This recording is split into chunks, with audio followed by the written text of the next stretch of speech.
The 1 Year Bible, English Standard Version, January 25, Genesis 51 through Exodus 2:10. Then Joseph fell on his father's face and wept over him and kissed him. And Joseph commanded his servants, the physicians, to embalm his father. So the physicians embalmed Israel. 40 days were required for it, for that is how many are required for embalming. And the Egyptians wept for him 70 days. And when the days of weeping for him were past, Joseph spoke to the household of Pharaoh, saying, If now I have found favor in your eyes, please speak in the ears of Pharaoh, saying, My father made me swear, saying, I am about to die. In my tomb that I have hewn out for myself in the land of Canaan, there shall you bury me. Now therefore, let me please go up and bury my father. Then I will return. And Pharaoh answered, Go up and bury your father, as he made you swear. So Joseph went up to bury his father. With him went up all the servants of Pharaoh, the elders of his household, and all the elders of the land of Egypt, as well as all of the household of Joseph, his brothers, and his father's household. Only their children, their flocks, and their herds were left in the land of Goshen. And there went up with him both chariots and horsemen. It was a very great company. When they came to the threshing floor of Atad, which is beyond the Jordan, they lamented there with a very great and grievous lamentation, and he made a mourning for his father 7 days. When the inhabitants of the land, the Canaanites, saw the mourning on the threshing floor of Atad, they said, This is a grievous mourning by the Egyptians. Therefore the place was named Abel Mizraim. It is beyond the Jordan. Thus his sons did for him as he had commanded them. For his sons carried him to the land of Canaan and buried him in the cave of the field at Machpelah to the east of Mamre, which Abraham bought with the field from Ephron the Hittite to possess as a burying place. After he had buried his father, Joseph returned to Egypt with his brothers and all who had gone up with him to bury his father. When Joseph's brothers saw that their father was dead, they said, It may be that Joseph will hate us and pay us back for all the evil that we did to him. So they sent a message to Joseph, saying, Your father gave this command before he died. Say to Joseph, Please forgive the transgression of all your brothers and their sins, because they did evil to you. And now, please forgive the transgressions of the servants of the God of your father. Joseph wept when they spoke to him. His brothers also came and fell down before him and said, Behold, we are your servants. But Joseph said to them, Do not fear, for am I in the place of God? As for you, you meant evil against me, but God meant it for good, to bring it about that many people should be kept alive, as they are today. So do not fear. I will provide for you and your little ones. Thus he comforted them and spoke kindly to them. So Joseph remained in Egypt, he and his father's house. Joseph lived 110 years, and Joseph saw Ephraim's children of the 3rd generation. The children also of Machir, the son of Manasseh, were counted as Joseph's own. And Joseph said to his brothers, I am about to die, but God will visit you and bring you up out of this land to the land that he swore to Abraham, to Isaac, and to Jacob. Then Joseph made the sons of Israel swear, saying, God will surely visit you, and you shall carry up my bones from here. So Joseph died, being 110 years old. They embalmed him, and he was put in a coffin in Egypt. These are the names of the sons of Israel who came to Egypt with Jacob, each with his household: Reuben, Simeon, Levi, and Judah; Issachar, Zebulun, and Benjamin; Dan and Naphtali; Gad and Asher. All the descendants of Jacob were 70 persons. Joseph was already in Egypt. Then Joseph died, and all his brothers, and all that generation. But the people of Israel were fruitful and increased greatly. They multiplied and grew exceedingly strong, so that the land was filled with them. Now there arose a new king over Egypt, who did not know Joseph, and he said to his people, Behold, the people of Israel are too many and too mighty for us. Come, let us deal shrewdly with them, lest they multiply, and if war breaks out, they join our enemies and fight against us, and escape from the land. Therefore they set taskmasters over them to afflict them with heavy burdens.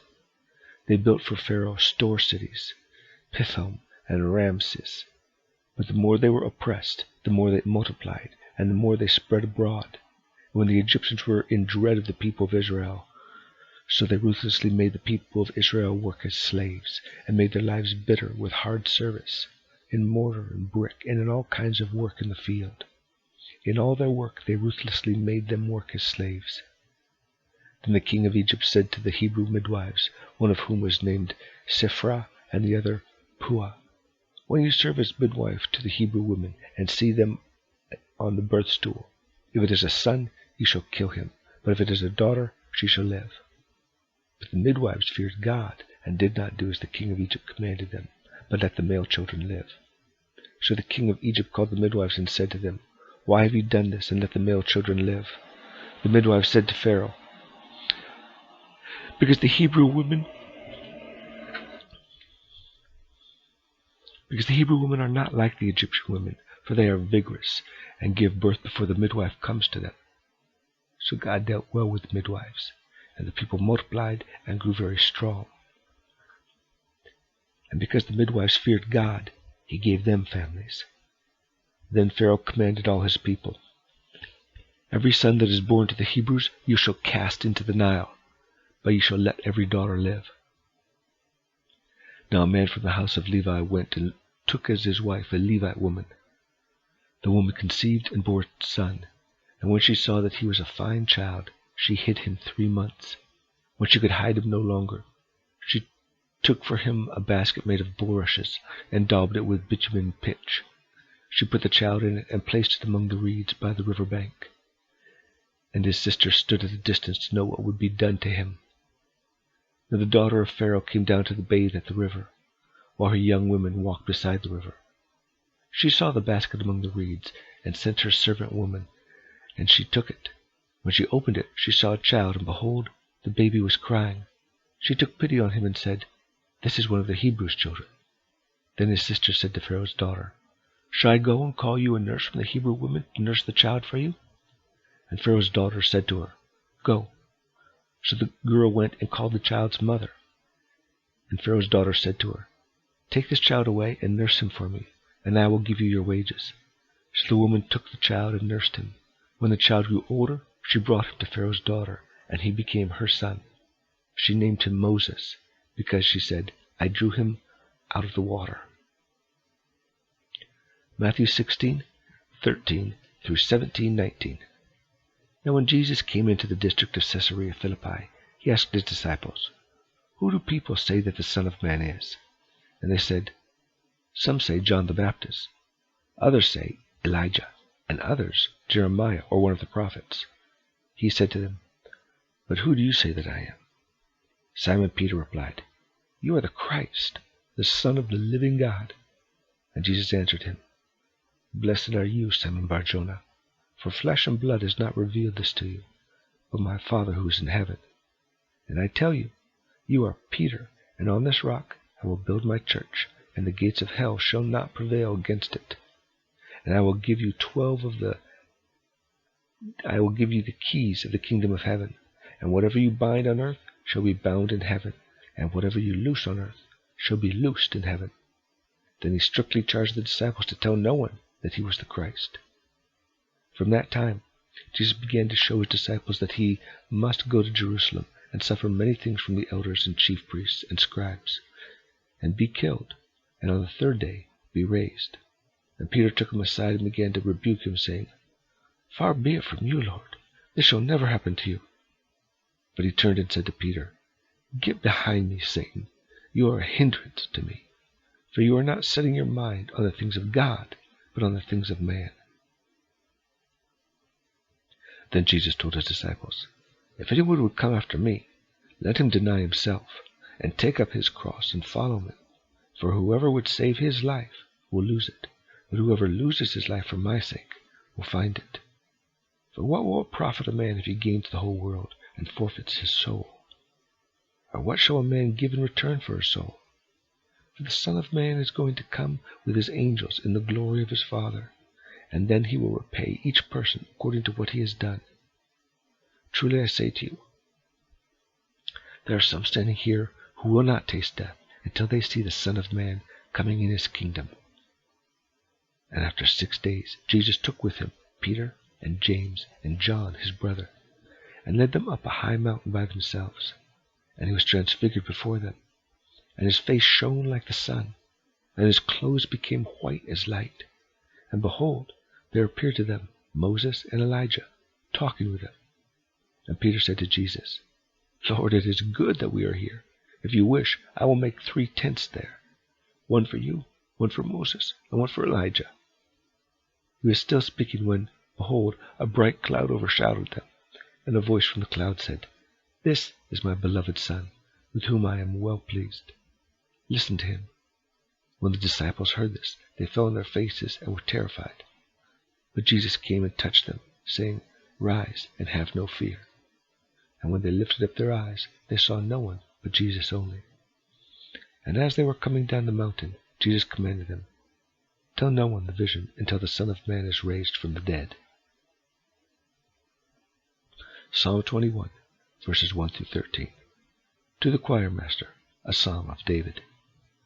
O Lord, in your strength the king rejoices, and in your salvation how greatly he exults. You have given him his heart's desire, and have not withheld the request of his lips. For you meet him with rich blessings. You set a crown of fine gold upon his head. He asked life of you, and you gave it to him. Length of days forever and ever. His glory is great through your salvation. Splendor and majesty you bestow on him, and you make him most blessed forever. You make him glad with the joy of your presence, for the king trusts in the Lord, and through the steadfast love of the Most High he shall not be moved. Your hand will find out all your enemies, and your right hand will find out those who hate you. You will make them as a blazing oven when you appear. The Lord will swallow them up in his wrath, and fire will consume them. You will destroy their descendants from the earth, and their offspring from among the children of man. Though they plan evil against you, though they devise mischief, they will not succeed, for you will put them to flight. You will aim at their faces with your bows. Be exalted, O Lord, in your strength. We will sing and praise your power. Proverbs 5, verses 1 through 6. My son, be attentive to my wisdom. Incline your ear to my understanding, that you may keep discretion, and your lips may guard knowledge. For the lips of a forbidden woman drip honey, and her speech is smoother than oil. But in the end she is bitter as wormwood, sharp as a two-edged sword. Her feet go down to death. Her steps follow the path to Sheol. She does not ponder the path of life. Her ways wander, and she does not know it.